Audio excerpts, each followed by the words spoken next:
ఈ పుస్తకం గురించి తెలుగు ఆర్కే గారు కూడా ఉంటే బాగుండేది. ఆయనతోటే మాట్లాడు. ఈ వచ్చి ఉంటే ఇటు ఇంగ్లీష్ పబ్లికేషన్, తెలుగు పబ్లికేషన్ ఇద్దరిని ఒక పక్కకు ఉంచుకుందాం అనుకున్నాము. కానీ సరే, ఏదేమైనా అన్వీక్షి సిద్ధారెడ్డి సార్, వెంకట సార్ వచ్చి మీరు దీని మీద ఈ సందర్భంగా, ఈ ప్రచురణ సందర్భంగా మీ విలువైన మాటలు.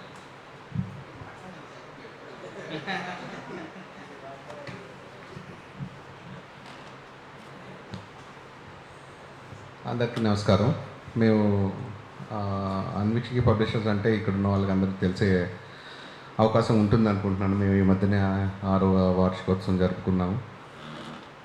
ఏదో ఒక రోజు 6 ఏళ్ల క్రితం వచ్చిన చిన్న ఐడియాతోటే తెలుగు సాహిత్యం మళ్ళీ కొత్తగా వెలగాలి అంటే ఏదైనా ఒక ప్రయత్నం చేయాలని ఒక ఆలోచనతో మొదలుపెట్టి 10 పుస్తకాలు వేసి చూద్దాం, 25 పుస్తకాలు వేసి చూద్దాం, అలా 50 అనుకున్నాం, 100 అనుకున్నాం. ఇప్పుడు ఆల్మోస్ట్ 200 పుస్తకాల వరకు పబ్లిష్ చేసాము.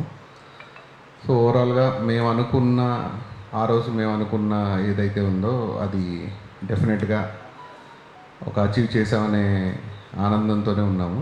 కానీ అది మేము మొదలుపెట్టిన రోజే మేము అనుకున్నది ఏంటంటే, ఇది ఏదో పేరు కోసమో డబ్బుల కోసమో చేస్తున్నది కాదు. కాబట్టి మనం ఎప్పుడూ బ్యాక్గ్రౌండ్లోనే ఉండాలి, ఏ స్టేజ్ ఎక్కకూడదు, ఏ స్టేజ్లోనూ మనం మాట్లాడకూడదు అని గట్టిగా రూల్ పెట్టుకోవడం వల్ల మేము, అందుకే సార్ కూడా చెప్పాను, మేము జనరల్లీ అసలు ఎప్పుడు స్టేజ్ ఎక్కాము. ఎందుకంటే ఇది మాకున్న ఒక ఇంట్రెస్ట్ని, మాకున్న ఒక సోషల్ కాన్షియస్నెస్ని అసలు ఒక ప్రయోగం చేద్దామని చేసింది తప్పితే మాకు ఇందులో పేరు ప్రఖ్యాతలు కానీ డబ్బు వాటి గురించి ఆలోచించి చేయలేదు. కానీ ఈరోజు ఇంకా పిలిచారు కాబట్టి నేను చదివానండి. తెలుగు బుక్ చదివాను, ఇంగ్లీష్ మధ్యలో ఉన్నాను, ఇంకా పూర్తిగా చదవలేదు. ట్రాన్స్లేషన్ మొదట చాలా బాగుంది, బుక్ గురించి అందరికి తెలిసే ఉంటుంది కాబట్టి.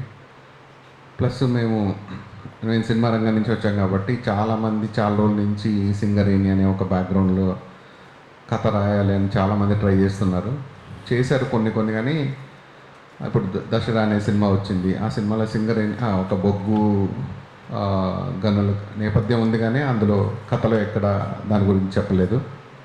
అంతకుముందు కొన్ని సినిమాలు వచ్చాయి, కానీ అక్కడ జరిగిన అన్యాయాలు కానీ, అక్కడ జరిగిన దోపిడీ కానీ, అక్కడ జరిగిన పోరాటాలు కానీ మనం డాక్యుమెంట్ చేయాల్సిన అవసరం చాలా ఉంది. పుస్తకాల్లో ఇప్పుడు ఈయన చాలా బాగా చేశారు. అంతకుముందు పి చంద్ గారి బుక్ కూడా మేము చదువు యాప్లో పెట్టాము. అందులో కూడా చాలా ఇంట్రెస్టింగ్ విషయాలు ఉన్నాయి. సో అలా మేము మంచి రీసెర్చ్ చేద్దాం అనుకునే టైంకి మాకు రీసెర్చ్ బాగా చేసి అందులో పూర్తిగా ఏదో బయట వ్యక్తిగా కాకుండా అందులో పోరాటంలో పాల్గొని చాలా కీలక పాత్ర పోషించిన వ్యక్తే మా దగ్గరకు వచ్చి ఈ పుస్తకాన్ని పబ్లిష్ చేయమన్నప్పుడు మనం అనుకున్నవి మన దగ్గరికి వెతుక్కొని వస్తున్నాయని చాలా ఆనందం కలిగింది. సో ఇది రవీంద్ర గారితో ఈ పరిచయం ఇంతవరకు ఆగదు, ఇంకా చాలా పెద్ద పని చేయాలి సార్ మనం. సో అందరికీ ధన్యవాదాలు, ఇక్కడికి వచ్చిన వాళ్ళందరికీ. మాకు ఇలాంటి బుక్, అద్భుతమైన పుస్తకాన్ని మాకు ప్రచురించే అవకాశం ఇచ్చినందుకు రవీంద్ర గారికి, అది రికమెండ్ చేసిన ప్రభాకర్ గారికి, అంతకుముందు ఒరిజినల్గా తెలుగు పుస్తకాన్ని పబ్లిష్ చేసిన ఆర్కే గారికి, వీళ్ళందరికీ కూడా మా ధన్యవాదాలు. Thank you.